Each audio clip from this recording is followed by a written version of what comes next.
Welcome, ladies and gentlemen. My name's Dychronic here on this Destiny 2 video, and today we're going to be talking about my top 5 favorite PvP primaries in Destiny 2. First and foremost, like I just said, this is my favorite PvP primaries. It is a completely subjective list of the guns that I like to use the most for the primary ammo weapons in PvP. And as such, throughout my research, I've noticed a lot of people harbor a lot of different opinions about which weapons are the best for a bunch of different reasons. So you'll see a lot of lists on the internet that will include the Rose, a weapon that only has 3 perks that's supposed to only be used to get the Lumina, and yet people are using the Rose like crazy because it has a really good base stat. So there's going to be a lot of weapons that you don't expect to be really good, as well as, in fact, a lot of weapons that can be really good. And through all of my research, I've generally found a lot of hand cannons to be in the top 5. So in this list, as well as a lot of other people's lists, you'll find a lot of hand cannons, a select few pulse rifles, and Randy's throwing knife across the board. That's what seems to be the case.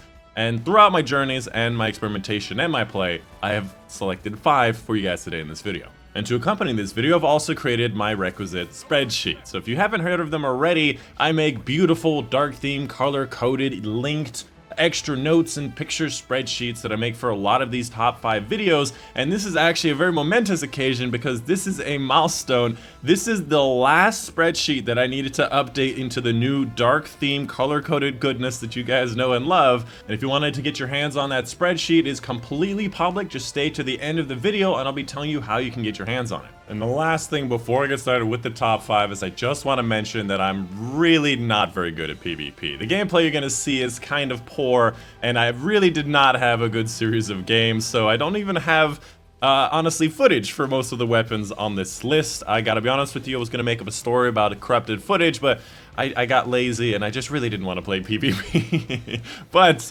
I do have this list for you with the spreadsheet and all that goodness, and that's usually what most people care about. Moving on to number 5 in this top 5 countdown, we have the legendary SMG known as Recluse. Now this weapon did actually get nerfed with Season of Dawn. What they did was they changed the way the Master of Arms perk works, so it wasn't that body shots were headshot damage. Instead, it gave more of a rampage-like buff. And that being said, everybody seemed to have dropped this weapon completely, but what made this weapon amazing wasn't its Master of Arms for as far as PvP went, was the fact that its recoil was straight up and down 100, and that has not changed with Season of Dawn, and I still find it to be not only the best-in-class SMG, but a very effective option when it comes to using it in the Crucible. Now, I would say the biggest downside to this weapon is that Xur's selling Lord of Wolves right now, and everybody's just absolutely crushing the SMG range with Lord of Wolves, on top of the Aaron Tills that are also crushing that range. Okay, so you have a lot of competition for the specials, but the weapon itself is pretty good. Moving into the judging criteria, first of all, time to kill is very low, considering that it is an SMG. You get those headshots, you get Master of Arms, you're going to start to rip through people very quickly.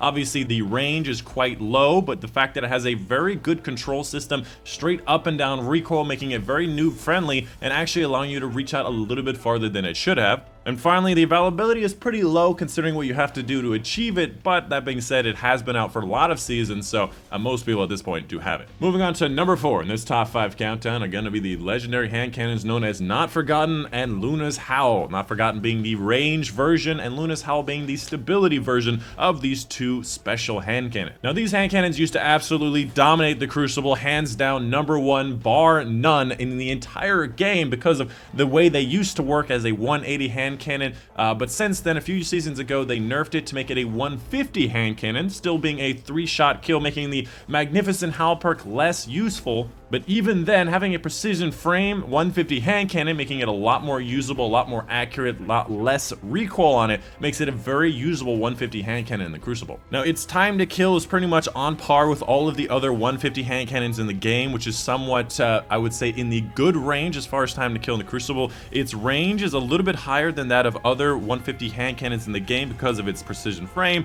Control is very high, as well as new friendliness because of that control. These weapons actually pair either with shotguns or sniper rifles. Obviously, they are energy slot stuff, so you cannot use it with an Aaron Till or any of the fusion rifles. Personally, I like using it with sniper rifles. That's my preferred choice in Crucible, using sniper with some type of weapon. And then lastly, the availability again is very low, especially Not Forgotten, requiring you to get to legend rank in Glory. These things have been out for a lot of seasons. most people at this point at least have the Luna's Howl. Moving on to number 3 in this top 5 countdown are going to be the legendary pulse rifles, and in my opinion, best in class pulse rifles, the Bygones, the Last Perdition, and the Inaugural Address. All 3 of these weapons function about the same, as they are all 390 RPM pulse rifles, same ranges, same stability, and they're all very easy to use. As far as time to kill goes, I would say that these are a little bit worse than that of hand cannons. You do need 3 bursts to kill an enemy without any buffs, but once you do end up getting kill clip, which is something that I highly recommend on each one of these, you can actually start to 2 burst enemies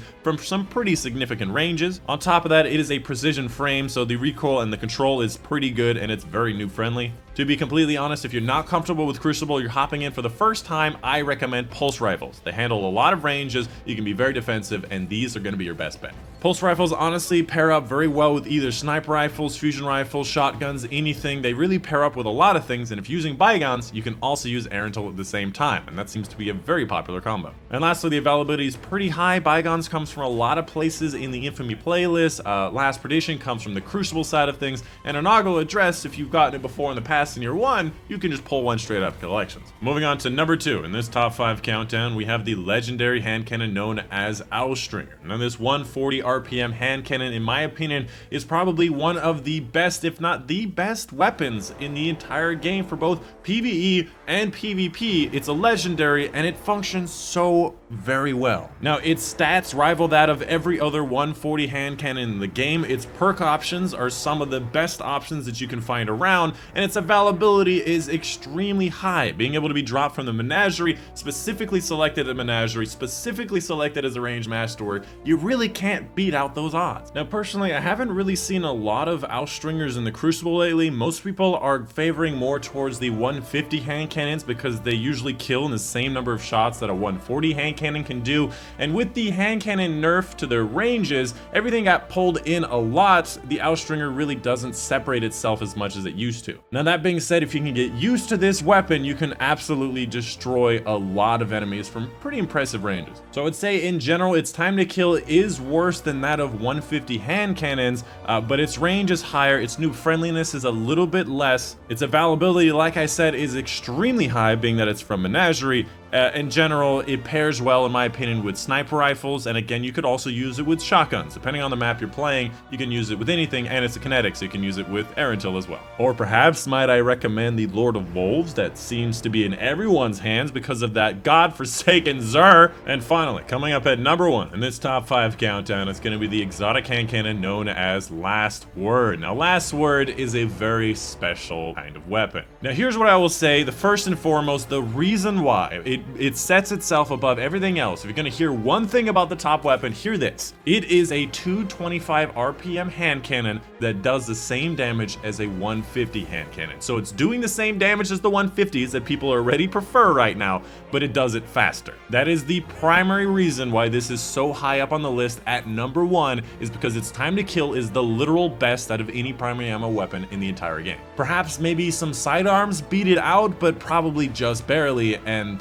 they probably do it at a little bit less range than that of the Last Word. Now that being said, Last Word does take a bit of time to get used to. Its recoil is very difficult to handle, especially on the console versions. You see on PC, the thing doesn't even bounce at all, but on consoles, it's going to take a little time to get used to, but once you do get used to it, it is a very satisfying weapon to use. And on top of that, it pairs very well with sniper rifles. Being that it's a very close range weapon, very high time to kill, you're going to handle most of your close range engagements with it. I recommend a sniper rifle as your other weapon, considering it has to be an energy slot weapon. You could also use Aerental, but personally, snipers are just so satisfying to me that I have to use it anytime that I can.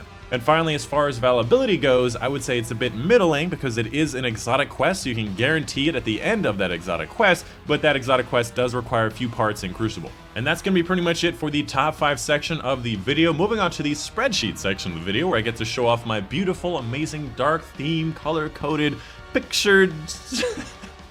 I always get so giddy when I talk about my spreadsheets, but I make spreadsheets for everything, for PvP weapons, for the special slot, for the heavy slot. I make them for PvE weapons. I do DPS calculations for special and heavy weapons, which you can see in other videos. I make exotic armor spreadsheets. I make spreadsheets for supers and subclasses. I make them for all the armor mods, so you can see what the shotgun is on the arc armors, you know, kind of thing.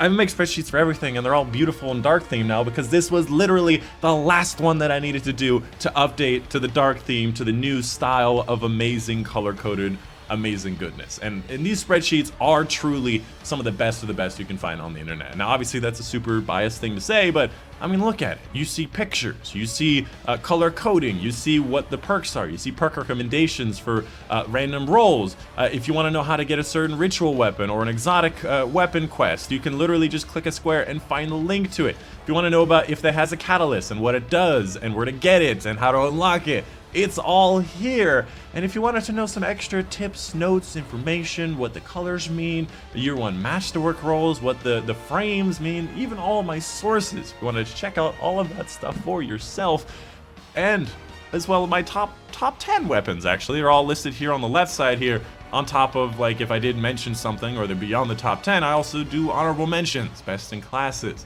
It's all here. It's beautiful, it's amazing, and I highly recommend you go check it out, and of course let me know in the comments down below if you do enjoy it, because if you do, I'll keep doing it. But that's going to be pretty much it. That's the end of the video. In the comments down below, let me know your top 5 for PvP primary weapons in the Crucible. I just said PvP in the Crucible, didn't I? You can clearly tell I've been talking non-stop for an hour to make this video.